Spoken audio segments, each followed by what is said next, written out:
Let's face it, the terms used to describe different types of factory-built homes can be downright confusing.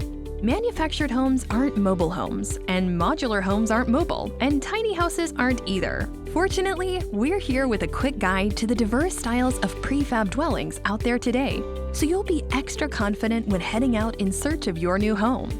First, manufactured home refers to any factory-built house made after 1976 that is constructed entirely in a home building facility, then moved to a permanent location. Why after 1976, you may ask?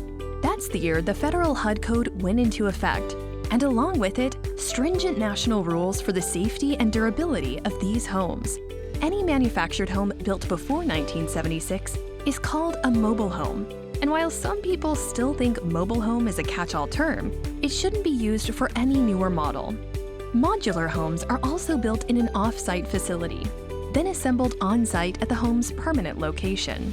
This also means that modular homes are not required to follow the federal HUD code, but still must comply with local, state, and regional laws, much like a site-built home. And where do tiny homes fit in? It might come as a surprise, but if a tiny home has wheels, it's only required to meet the same safety standards as a recreational vehicle, or RV. An RV is a trailer or motorhome with basic amenities meant for on-the-road, leisurely travel, and isn't in the same family as a manufactured home.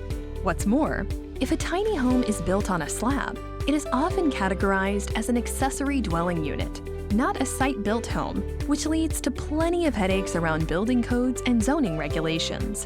Knowledge is power, and the more home buyers know about the different types of prefab housing, the more we can all work together to dispel myths and understandings about the affordable, forward-thinking, factory-built housing of the future.